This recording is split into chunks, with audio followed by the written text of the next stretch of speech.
Una producción de Universidad Nacional de Jujuy, CEPA UNJU y su señal UNJU TV.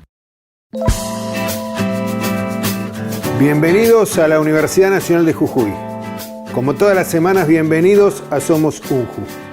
En el programa de hoy les vamos a presentar un ambicioso proyecto de nuestro Centro de Producción Audiovisual, de nuestra señal UNJU TV, en este caso relacionado con la historia de Jujuy.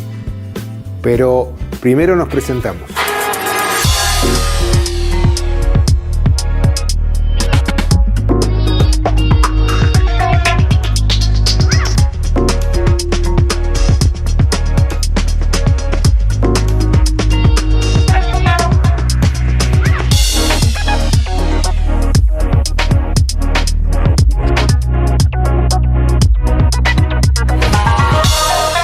En el programa de hoy les vamos a presentar Jujuy en el siglo XX, Historia Política, un ambicioso trabajo de nuestro Centro de Producción Audiovisual en conjunto con la Unidad de Historia Regional de la Facultad de Humanidades y Ciencias Sociales.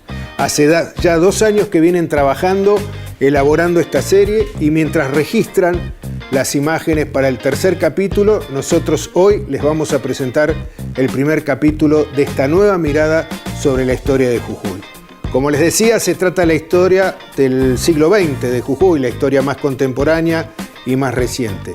En el primer capítulo, que es el que vamos a compartir hoy con ustedes, vamos a darle una mirada a los últimos años del siglo XIX, a los finales del 1800 y los primeros años de 1900. Allí vamos a ver la llegada del tren, los primeros gobernadores jujeños de este siglo, el impacto que tuvo la Primera Guerra Mundial, impacto económico muy fuerte en todo el mundo, también en Jujuy, la conformación del Partido Radical, de lo que fue la conformación y los inicios del Partido Radical en la provincia de Jujuy. Todos ellos acontecimientos muy importantes que iniciaron y marcaron lo que es la historia del siglo XX de nuestra provincia. Quien nos va a guiar por esta historia es el historiador Diego Citerio, de la Facultad de Humanidades, y en este primer capítulo lo van a acompañar María Silvia Fleitas y María Teresa Bovi. A todos ellos le estamos muy agradecidos por el trabajo en el cual nos están acompañando. Así que los invito a ver esta nueva mirada de la historia de Jujuy, en la cual confluyen videos, imágenes, fotos, en fin, archivos de esa época, y entonces podemos darle una nueva mirada a nuestra historia. Los invito entonces a ver el primer capítulo de esta historia del siglo XX de Jujuy. Jujuy siglo XX, historia política.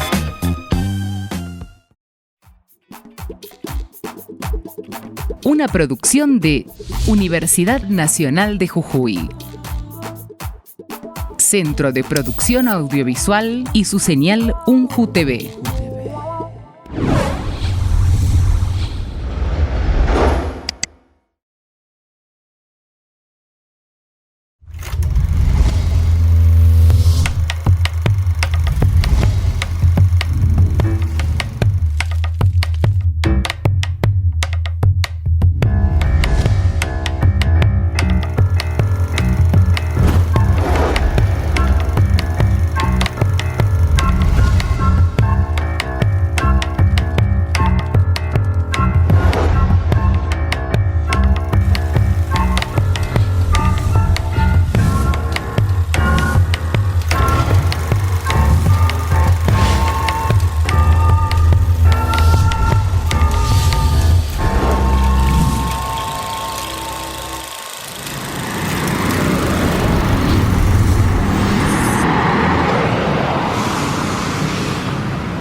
Nos encontramos en la Casa de Gobierno de Jujuy. A principios del siglo XX, este edificio estaba en plena construcción. Era el año 1900. ¿Querés ver una foto?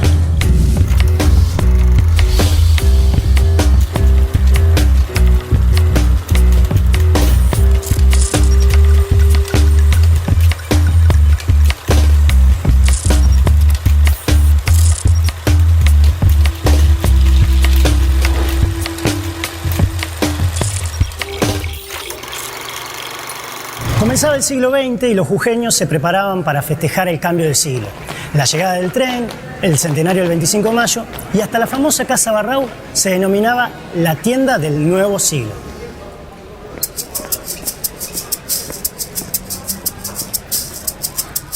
En el mundo es un momento de grandes cambios y adelantos tecnológicos. Henry Ford revolucionó la industria del automóvil con su famoso modelo Ford T. Además, en 1910, en San Salvador de Jujuy, circuló el primer automóvil. Otro gran invento del siglo XX sobrevolaba los cielos de Jujuy de la mano de Pablo Castaheber en el año 1914 en la zona de la Feria de la Tablada. ¿Qué pasaba en el mundo? En 1905, Albert Einstein formulaba la teoría de la relatividad.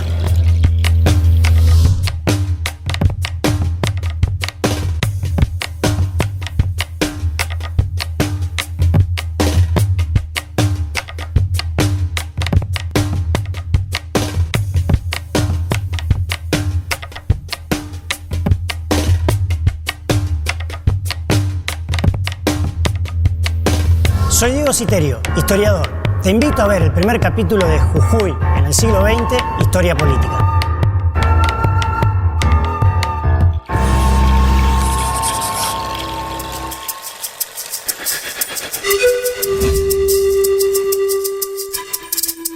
¿Cómo era San Salvador de Jujuy en 1900? En la ciudad habitaban unas 5.000 personas.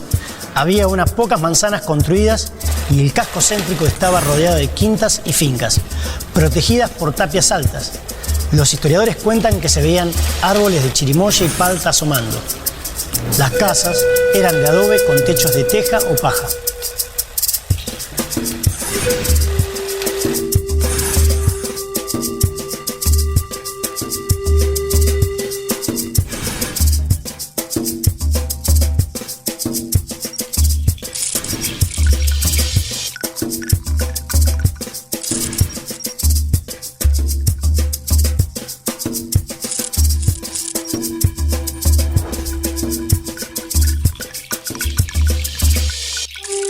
A fines del siglo XIX en la Argentina gobernaba la generación del 80, compuesta por figuras como Pellegrini, Sáenz Peña, Roca, Manuel Quintana. Fueron los fundadores de la Argentina moderna. Había poca participación política, fraude electoral y las mujeres no votaban. Los miembros de esta élite ostentaban el poder político y el poder real. Volvamos a Jujuy, que lentamente iba incorporándose a la nación, gobernada por la misma élite perteneciente a esa generación del 80. Era gobernador Pedro Bertrés, del Partido Conservador, que tuvo como ministros generales a Teófilo Sánchez de Bustamante primero y luego a Octavio Iturbe. Seguro te suenan los nombres de las calles. Y en realidad, el jefe, el que ostentaba el poder real, era Domingo Teófilo Pérez, el senador, que pertenecía al roquismo. Un poco más sobre esto te lo cuenta la historiadora María Silvia Fleitas, que ya va camino al Club Social, fundado en 1900 y que hoy se encuentra en la actual peatonal Belgrano de San Salvador de Jujuy.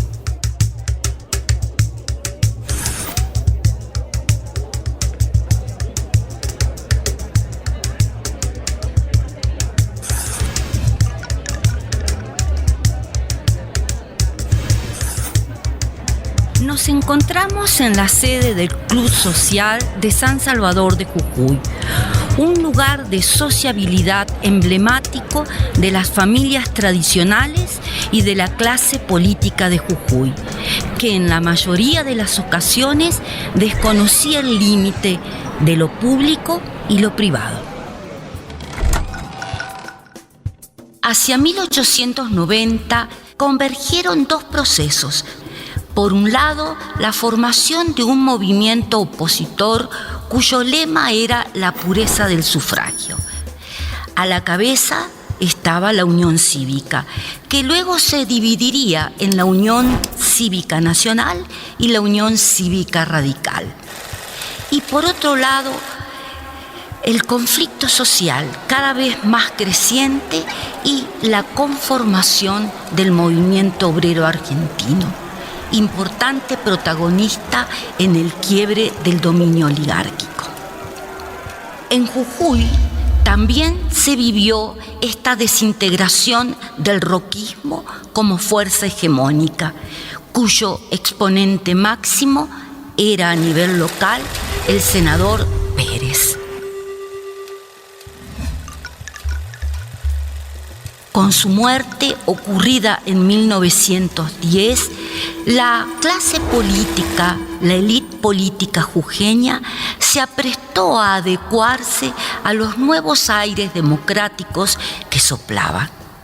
Porque aquí, en Jujuy, como en el resto del país, regía el fraude y el pensamiento que los capacitados para gobernar solo eran los ilustrados y los que poseían riqueza o una posición económica independiente.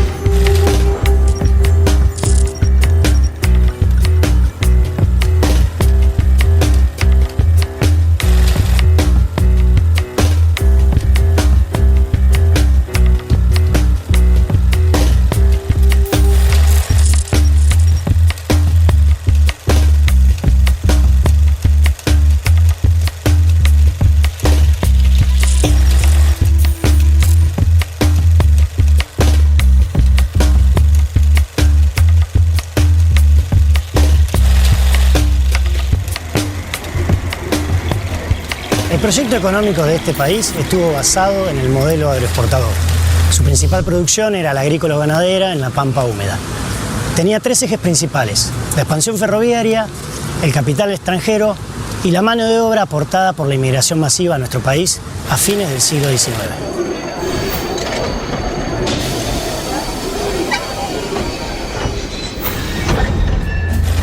En Jujuy, el Partido Radical se formó con la visita de Leandro Alem a San Salvador de Jujuy en 1891, cuando realizaba giras proselitistas por el interior del país. El primer comité provincial estuvo presidido por Abraham Quintana y Martín Bárcena.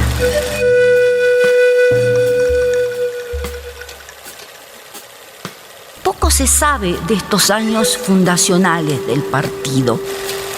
Por lo menos hasta 1911 se advierte que tenía una escasa inserción en el medio local.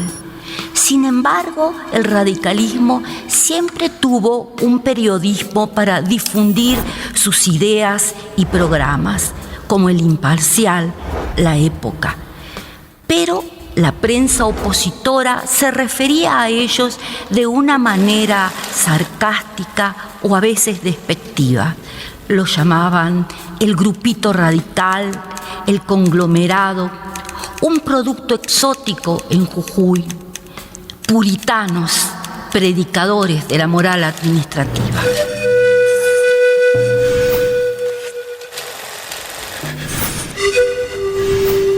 En el mundo, en 1879, Edison inventaba la lamparita. Y en Jujuy, en 1900, se instalaba la primera usina eléctrica que alumbraba la plaza y la calle Belgrano.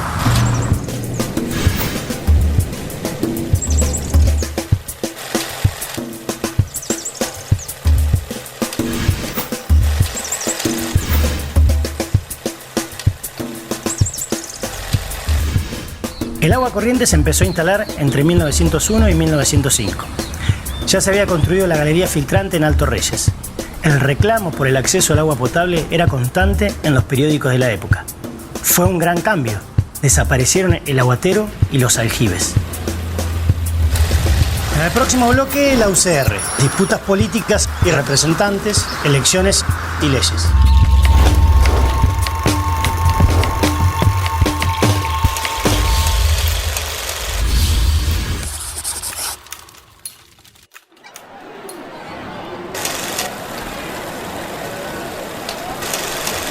Participación política y efervescencia militante.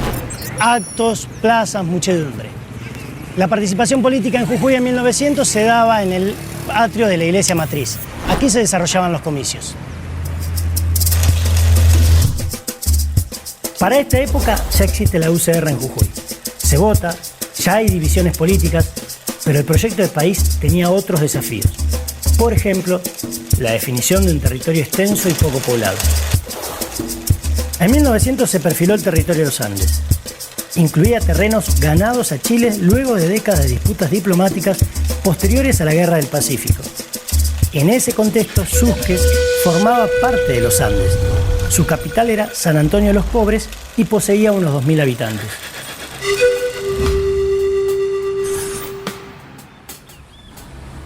Ya desde los inicios de las contiendas electorales, tras la ley Sáenz Peña de 1912, se advertía que la UCR local no podía disimular las diferencias que surgían en su interior.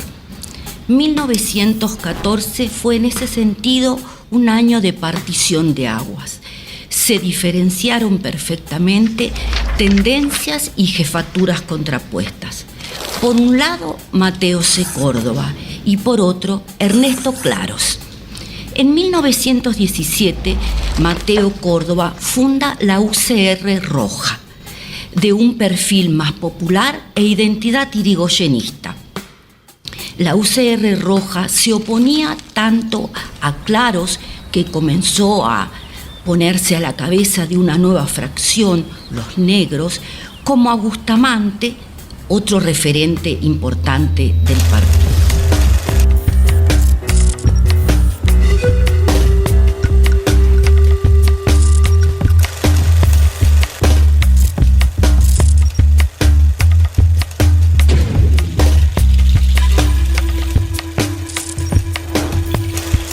Por un lado, se desarrollaba una disputa por cuotas de poder en el grupo dirigencial integrado por familias tradicionales, por apellidos de las familias tradicionales.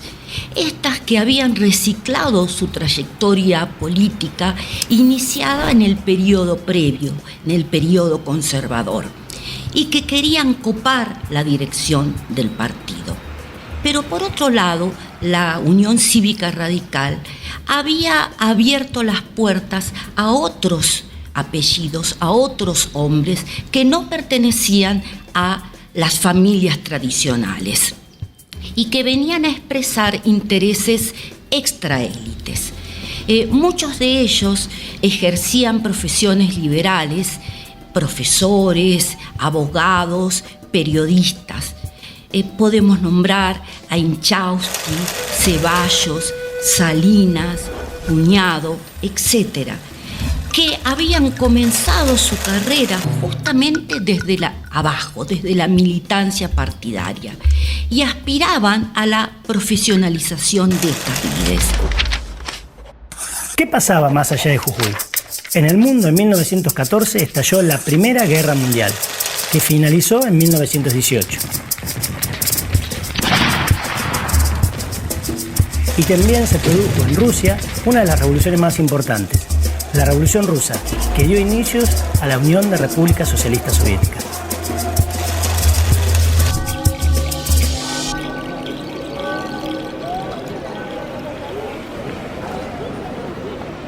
Nos encontramos en los atrios de la Catedral Basílica de Jujuy, donde, como en otros lugares de la ciudad, por ejemplo, en las arcadas del Cabildo o en escuelas, aquí también funcionaban mesas receptoras de votos.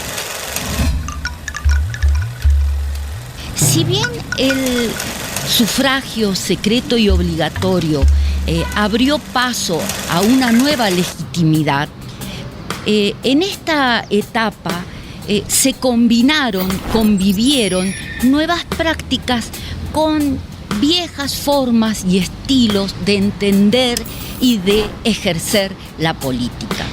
Si bien el ideal era el ejercicio de una ciudadanía libre, individual, responsable, se combinaron, porque pervivieron, viejos mecanismos reciclándose o reactualizándose en el proceso democrático, en este proceso de apertura democrática.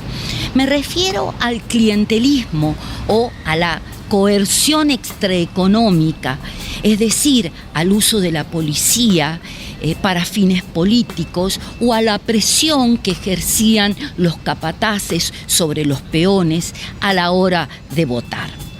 Pero lo nuevo que encontramos en esta etapa es que estos mecanismos reactualizados van a venir de la mano de los cuadros partidarios. Va a ser el partido político el que se encargue de esta tarea. Son los mediadores políticos del Partido Radical quienes se acercan a la gente, quienes predican la causa, sobre todo en las poblaciones más carenciadas, entre las gentes más humildes. ¿Qué les ofrece el partido? Le ofrece por la lealtad o para seducirlos, porque más que de coerción se trata de una acción de seducción, incluso a través de la palabra, les ofrece bienes en reciprocidad, es decir, claramente víveres, por ejemplo.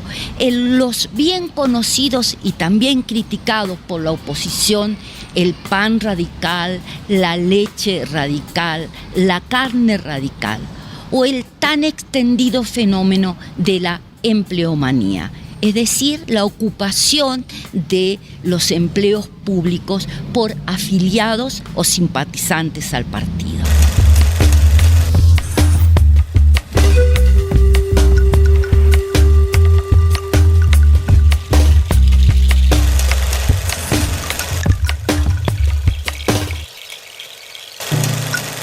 Jujuy demoró 4 años en ajustar la normativa provincial a la secretud del voto de la ley Sáenz Peña. Lo hizo con la ley número 300 del año 1916. Hasta entonces rigió la ley electoral de 1905, que si bien enunciaba las cualidades del voto secreto y obligatorio, establecía que en la boleta de emisión del mismo el sufragante debía poner su nombre y apellido y del otro lado los nombres de los candidatos a quienes votaba. Esta ley se aplicó hasta incluso 1912 en la elección de 2 diputados nacionales por Jujuy. Las leyes electorales subsiguientes de 1913 y 1915 todavía conservaban fallas en asegurar la secretud del voto, porque volvía en opcional el uso del cuarto oscuro, por cuanto permitía que el sufragante viniera con el voto en un sobre cerrado y lo introdujera en la urna. Aún a pesar de todos estos vicios, el radicalismo participó en las elecciones subsiguientes, sin nunca poder vencer al partido opositor, los conservadores del partido provincial. Fue recién en 1917 que la UCR local consiguió su primer triunfo electoral con la mayoría legislativa. Y eso fue el primer paso que abrió la oportunidad para que los radicales llegaran al poder, porque esa legislatura permitió una intervención federal que le dio el triunfo al radicalismo.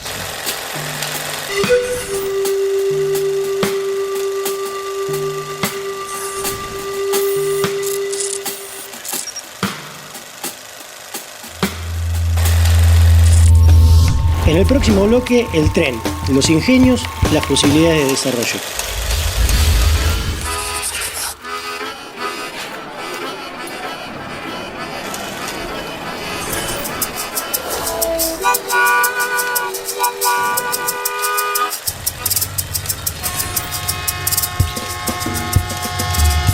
En este bloque volvemos a observar un poco más la historia económica de nuestro país. Vemos la importancia del tren para Europa, Jujuy y la Argentina. El tren fue el medio de transporte más importante, ya que en él se trasladaban personas y productos de manera eficiente y barata.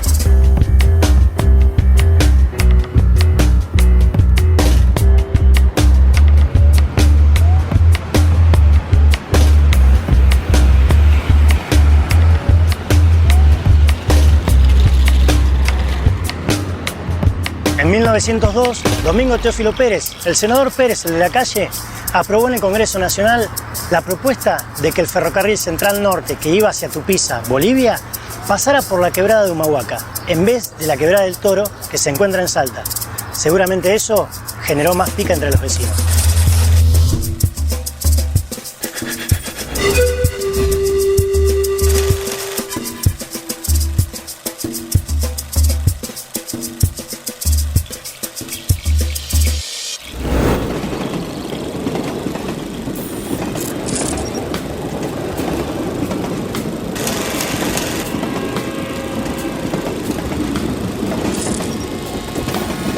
La historiadora María Teresa Bovi nos cuenta ahora cómo era el recorrido del ferrocarril por nuestra ciudad.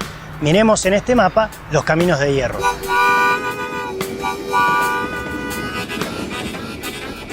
El ferrocarril estatal Central Norte constituyó una gran arteria central que unía a varias ciudades capitales interiores.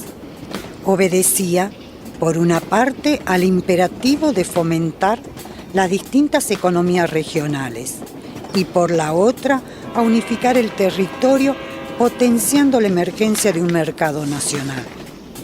Así, el Estado se hizo cargo de la operación y construcción de las líneas férreas en las regiones alejadas que no tenían posibilidad de salir con sus productos al mercado exterior. También fue una red troncal que comunicaba la porción noroeste de Argentina y servía de vinculación a Chile y a Bolivia. Cuando llega el ferrocarril, que era el ferrocarril Central Norte, en su recorrido, al ingresar a la provincia, atraviesa las localidades con sus estaciones de Pampa Blanca, Perico, Palpalá y San Salvador.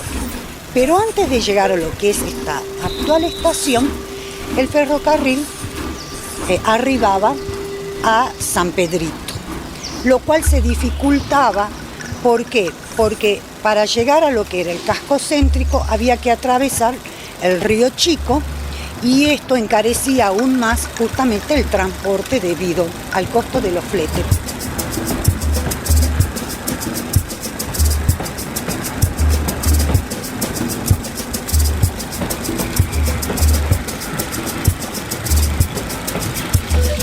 Cuando se construye esta estación, en 1903, en enero, ese mismo día se da inicio a la obra de prolongación del ferrocarril hacia Bolivia por la quebrada de Humahuaca, pero también del ramal de Perico hacia Ledesma. Es decir, conectar no solo Jujuy, sino conectar la República Argentina a través de los caminos de hierro con un ferrocarril internacional que unía con el país vecino de Bolivia por el norte y por el este.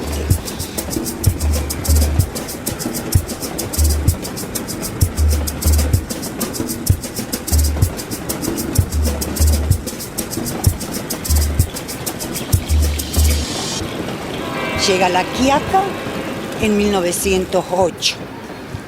Para después internarse hacia Tupiza. Y por el lado del este de la provincia, por los valles subtropicales, donde se está desplegando justamente la producción de los ingenios azucareros, va a llegar a Ledesma en 1904 y ese ferrocarril va a llegar a Embarcación en 1911. La última estación a incorporarse al sistema ferroviario en la provincia es la estación de Yuto en 1909.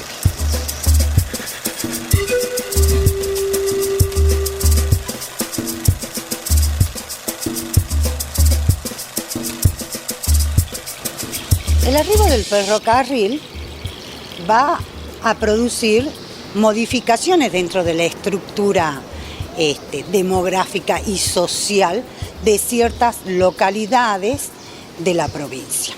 Xavi era la capital homónima del departamento.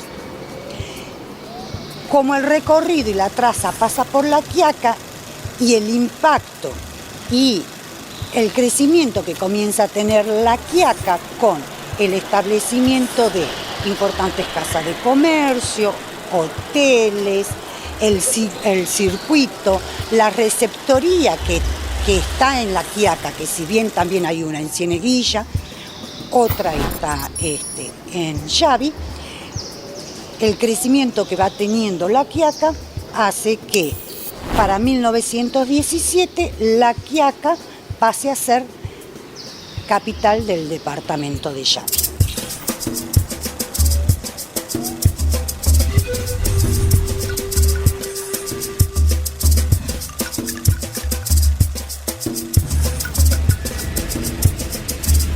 El Teatro Mitre fue una de las primeras salas de la Argentina, construido en el año 1901, antes que el Teatro Colón de 1908 y la Sala Odeón de Tucumán en 1912.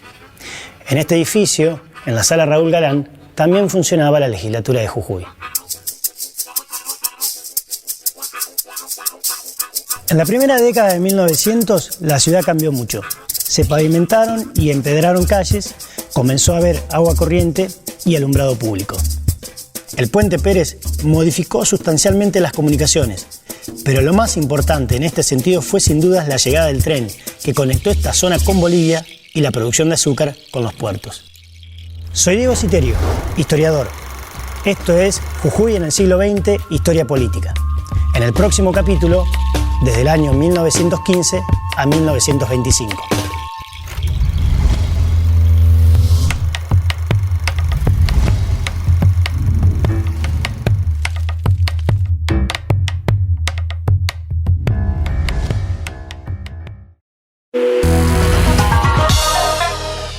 Esperamos que hayan disfrutado de este primer capítulo de Jujuy en el siglo XX, Historia Política, un ambicioso proyecto de nuestro Centro de Producción Audiovisual y la Unidad de Historia Regional de la Facultad de Humanidades de nuestra universidad. Seguramente en próximas emisiones compartiremos con ustedes los capítulos siguientes de esta historia tan apasionante de la provincia de Jujuy en esta época contemporánea. Muchas gracias por acompañarnos. Esto ha sido Somos Unju y los espero la semana próxima.